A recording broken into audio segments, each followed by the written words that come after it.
That last one was really cool and then really sad. Like, just sudden shift. Yeah.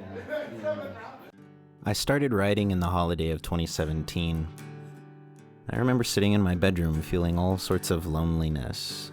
See, I just suffered this pretty heartbreaking breakup, and I needed a way to work through those feelings. I was hurt, and I needed an outlet. I didn't realize that the breakup would be exactly what I needed. See, before that, I'd felt so alone, even though I wasn't. I had really missed out on all this good that existed in my life at the time. But either way, I started playing open mics to sing these sad songs for beautiful days, and over time, I'd convinced various friends to play for me.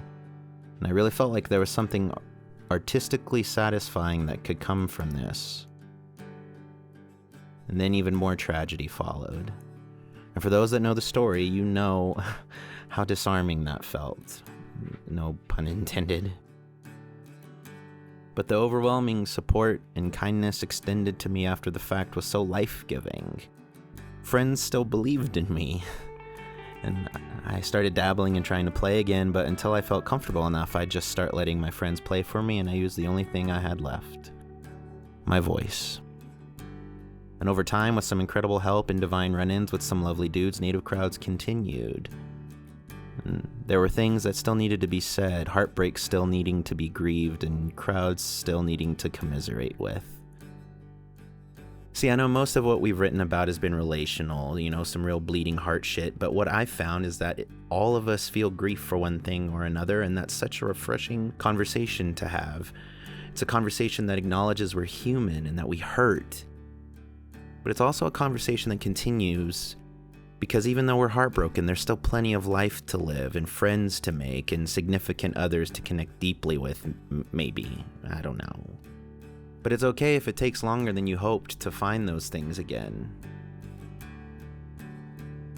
What's important is that we all feel okay to walk in these spaces together, to walk with patience and with kindness, and in my case, hopeful skepticism. See, you have a story, and stories possess tragedy, but they also contain triumph.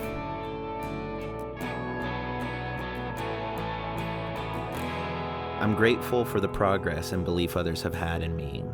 And I know this video is mainly of the band, but there were so many of you that helped. Native crowds is just one of the outward expressions of the battle I've tried to fight for the last 2 years, and 2020 has made it much more difficult for all of us, I think. But we're grateful for what shows we got to play this year, even though it felt like our momentum got put on hold a little bit. We're holding on. In Lord of the Rings, when the hobbits are making this arduous trek to Mordor to who am I kidding? You know the story. Anyway, Frodo asks Sam, what are we holding on to? And Sam replies that there's some good in this world, Mr. Frodo, and it's worth fighting for. I'm grateful for my friends, and I'm grateful for my band, and I'm glad you're here.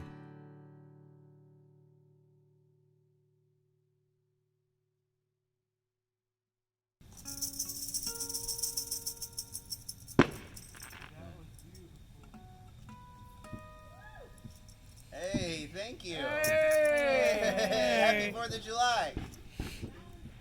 Oh, thank you so much. That's awesome.